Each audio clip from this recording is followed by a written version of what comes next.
Yes, I think water shortages is a crisis in South Africa. Just going back in Cape Town, the dams, which are 29% full, and the people in Mozambique having flash floods, and the people in Swaziland having to contend with excessive drought. Either too much water or too little water impacts on the vegetation and the produce, and we still rely on a lot of farm produce. So it impacts the poorest of the poor negatively.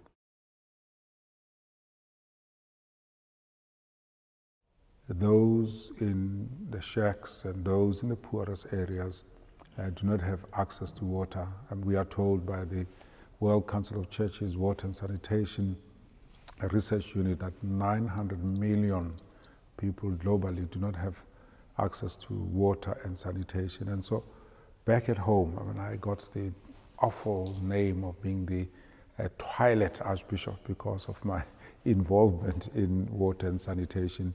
And the greatest pushback that I've ever had politically was from the then Premier, who said that man in a red dress must stop interfering in politics, because we were relying on anecdotal information and doing what we call walks of witness. I think that is the thing that irritated her the most, because we got black and white and everyone, different denominations, and Muslims, Jews, and we did what we call a walk of witness in our vestments, and we went to where people are suffering the impact of lack of sanitation and water.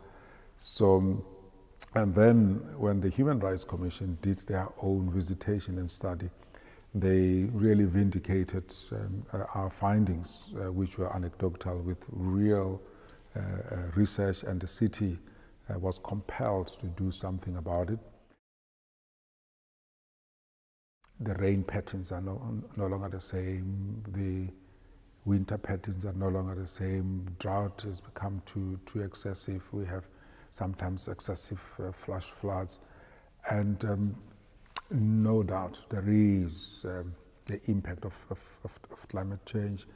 If we are to really do anything about water justice, we have to make ourselves aware of climate change and fight climate change, because it either creates drought or it creates overflooding, and overflooding takes away the topsoil of our agricultural land, and then either way we are left without food.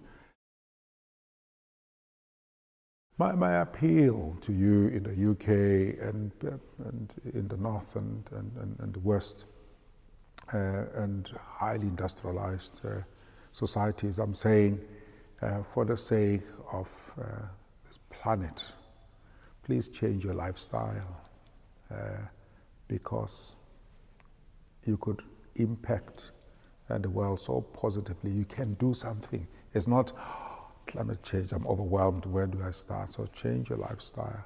Research says by 2050, because of the amount of rubbish that we are allowed to go into our rivers and ocean, there will be more plastic per kg compared to the amount of fish in the oceans and rivers. So I'm saying we can do it. Let's change our lifestyle. Let's take out that rubbish and not use plastic. And let's reduce the amount of meat, and let's treat water as sacred.